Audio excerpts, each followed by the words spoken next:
भाई आप सब लोग बहुत उत्साह और जोश में है, तो उसी जोश में पहले 2-3 नारे लगा दे। दोनों हाथ उठाकर लगाए। भारत माता की जय।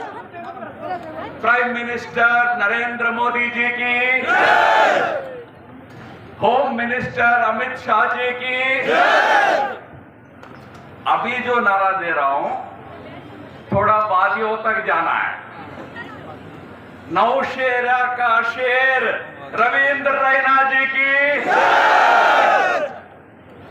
भाई आपके पास शेर है, बब्बर शेर, शेर नहीं बब्बर शेर। नौशेरा का शेर है, जम्मू कश्मीर का एक हीरो है। भाई जब मैं हीरो कहता हूं, रविंद्र जी थोड़ा अपने बाल को काला रंग लगा दे तो कोई हीरो से कम नहीं है।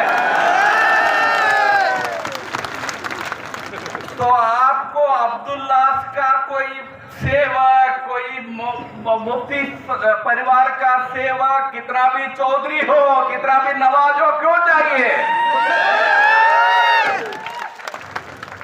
शेर के सामने बिल्लियों की तरफ नहीं देखना। शेर है आपके पास। और आज ये सभा देखने के बाद तो मेरे मन में कोई शंका ही नहीं है कि नौशेरा के 1,25,000 वोटर क्या करने वाले हैं।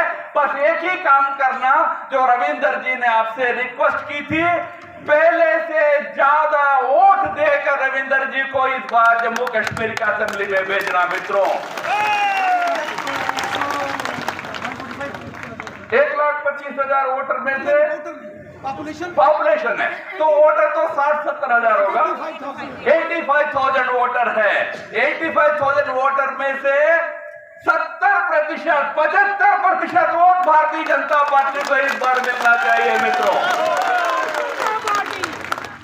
एक बात साफ हम सब लोग भी ध्यान में रखें और अपने जो थोड़ा वादी में बैठकर जो दिवा स्वप्न देख रहे हैं, डे ड्रीमिंग कर रहे हैं, उनको भी बता दूं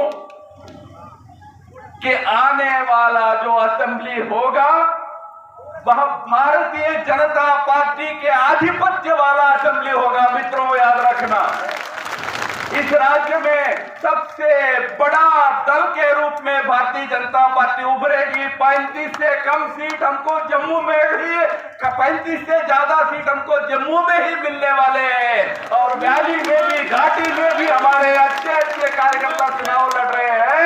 हम सबसे बड़ा दल के रूप में उभरेंगे। और मैं ये भी वादा करता हूं,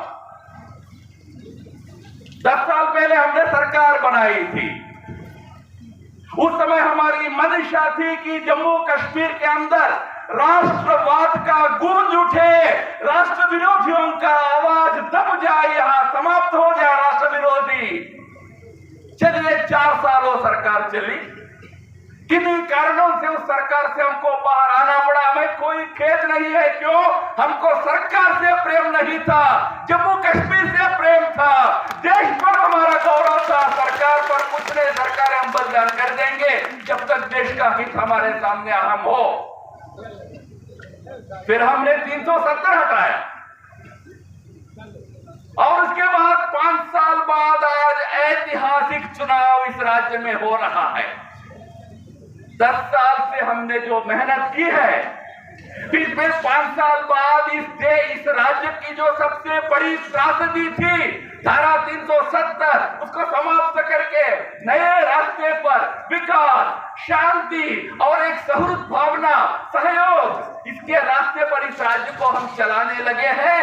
आज 2024 में इतना प्रयास करके किसी सेपरेटिस्ट, साफ सेपरेटिस्टों के हाथ में इस राज्य में रखने के लिए नहीं किया है। मित्रों साफ रहे कि इस राज्य में अगली सरकार जो आएगी वो देशभक्तों की सरकार होगी, देशद्रोहियों की नहीं होगी।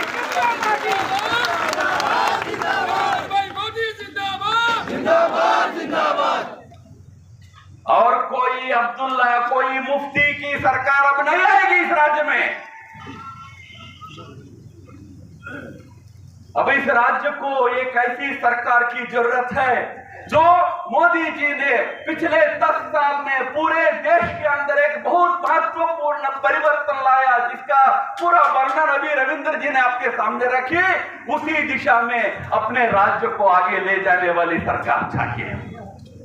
ऐसी सरकार बनाने के लिए हम प्रतिबद्ध हैं। और हमारे विरोधी का क्या हालत है? वो राज्य को आगे ले जाना नहीं चाहते हैं, पीछे ले जाना चाहते हैं। वो कह रहे हैं कि फिर से हम 370 पर ले जाएंगे, हम रिजर्वेशन खत्म कर देंगे। हमने कहा कि भाई शेड्यूल ट्राइब्स को रिजर्वेशन चाहिए, शेड्यूल कास्ट को रिजर्वेशन चाहिए, महिलाओं को अधिकार चाहिए। एनसी कांग्रेस का मैनिफेस्टो कहता है ये सब वापस कर देंगे, राज्य को फिर वापस ले जाएंगे, 2019 के पहले की स्थिति में ले जाएंगे। आप यहाँ के राजकीय वासी हैं, आपको याद होगा एनसी वाले कभी भी सरकार में आते हैं आगे की बात नहीं करते हैं, कैसे पीछे ले जाना इसी की बात करते हैं। जब 370 मिला था तब कहते थे हम 98 पे चले जाएंगे। अब 98 तो मिला नहीं, 370 भी गई। अब कह रहे हैं कि 370 भी लाएंगे, 98 भी लाएंगे। भाई 98 की बात कब की है मालूम है आपको? 1953 की। तब शेख अब्दुल्ला 98 बोलता था तो नेहरू उनको उठाकर जेल में डाल दिया। अब 70 साल बाद फिर से वही मंत्र का जाप कर रहे हैं अब्दुल्ला साहब और मुफ्ती मैडम।